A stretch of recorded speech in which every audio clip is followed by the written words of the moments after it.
Por ocasião de entrevista no programa Sem Censura da TV Brasil, emissora do governo federal, o general Augusto Heleno, ministro-chefe do Gabinete de Segurança Institucional do governo Bolsonaro, respondeu ao questionamento da jornalista Juliana Braga no que concerne a críticas recebidas pelo presidente Jair Bolsonaro em virtude da troca do ministro da Defesa e dos 3 comandantes das Forças Armadas, Exército, Marinha e Aeronáutica.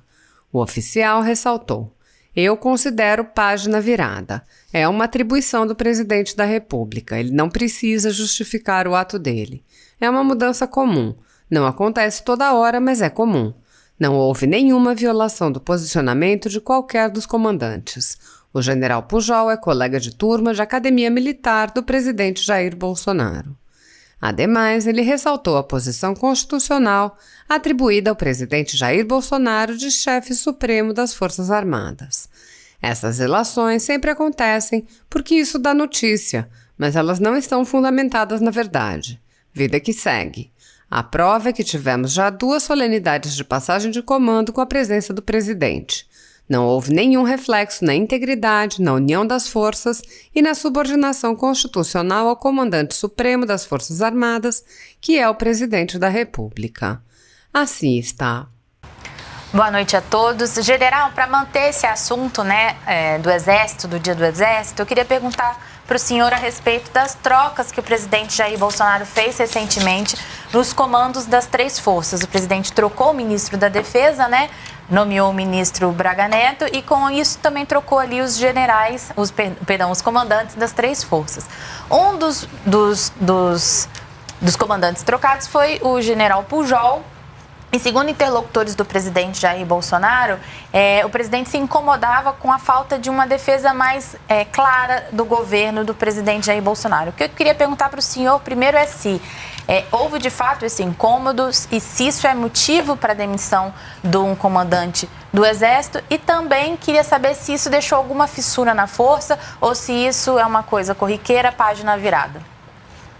Eu considero página virada, porque é uma atribuição do presidente da República. Ele não precisa justificar o ato dele. É uma mudança que é comum, não acontece toda hora, mas é comum. Não houve nenhuma violação do posicionamento de qualquer dos comandantes. O general Pujol é colega de turma de academia militar do presidente da República. Então, essas ilações, elas sempre acontecem porque isso dá notícia, mas elas não estão fundamentadas na verdade e vida que segue. A prova é que tivemos já 2 solenidades de passagem de comando com a presença do presidente e amanhã teremos a 3ª, que é exatamente a passagem do general Pujol. Então, isso aí não houve nenhum reflexo na integridade, na união das forças e na subordinação constitucional ao comandante supremo das Forças Armadas, que é o presidente da República. Rodolfo Costa, sua segunda pergunta, por favor. Certo. General Heleno, eu queria tocar num assunto sobre CPI da Covid. A gente tem visto, já que esse é um assunto que vai entrar muito em debate, já está e só vai se aprofundar nos próximos dias, nas próximas semanas. Uma coisa que eu preciso muito perguntar para o senhor, general, é o seguinte: a gente tem ouvido muitas críticas, até de aliados do governo. Sei que o senhor não é articulador político do governo, não quero colocá-lo nessa saia justa, mas é o seguinte: hoje mesmo o senador Marcos Rogério, do Democratas, ele comentou que o governo errou na articulação e o Planalto não procurou a própria base para debater um assunto que é de tão grande importância, que o presidente já está sendo cobrado e continuará sendo, assim como o governo federal como um todo. A pergunta que eu faço para o senhor, general, é o seguinte, principalmente quando se fala desse chamado centrão, o governo ele ainda não aprendeu a negociar com o centrão, ou o centrão que é insaciável demais na busca por espaços, esse centrão que hoje agrupa aí essa base governista dentro do Congresso Nacional? A pergunta é muito interessante, porque o que fica aparecendo é que essas articulações não aconteceram. Elas aconteceram e acontecem diariamente. Quase todos os projetos que circulam pelo Congresso, seja no Senado, seja na Câmara, são cuidadosamente estudados na presidência da República e as aspirações do presidente e dos ministros que, porventura, estejam envolvidos num determinado projeto, elas são levadas ao plenário da Câmara, aos líderes de partidos, seja da situação, seja da oposição. E isso é a única maneira de se fazer política. Não tem como fazer política sem negociação, sem haver articulação política. Lógico que essa CPI do Covid foi colocada pelo próprio senador Rodrigo Pacheco como alguma coisa que estava acontecendo fora de hora, que era inoportuna, que poderia acontecer, mas não agora, que nós estamos em plena pandemia. E lógico que isso vai abalar seriamente a continuidade dos trabalhos que vinham acontecendo no poder legislativo. Houve uma reunião, um café da manhã, há um mês atrás, 3 semanas atrás, com os líderes dos poderes da República. E eles ali chegaram à conclusão que a única maneira era haver uma união de esforços para nós superarmos uma crise dentro da crise, né?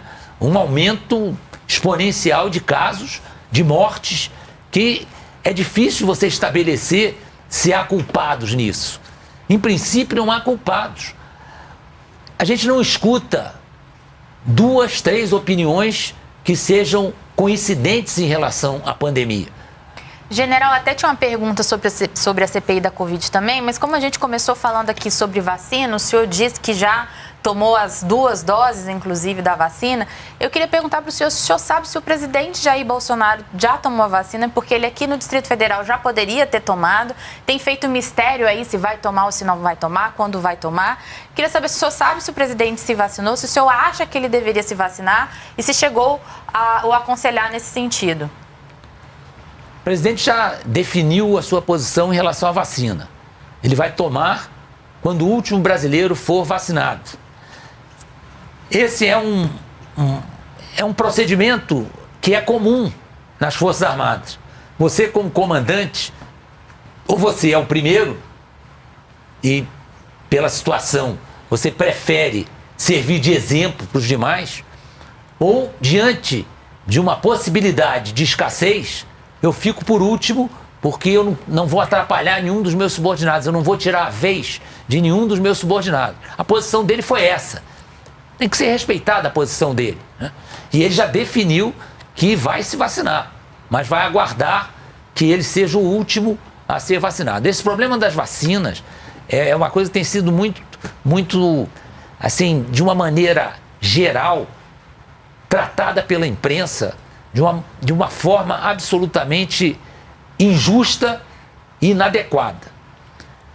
O Brasil hoje é o 5º país do mundo em número de vacinados, atrás apenas daqueles que são fabricantes de vacina. Vacina não vende na padaria, não vende no supermercado, não está à disposição, não está aí para comprar onde você quiser, escolher onde vai comprar. A vacina é difícil de ser comprada. A prova é que nós somos o 5º país do mundo em vacinação.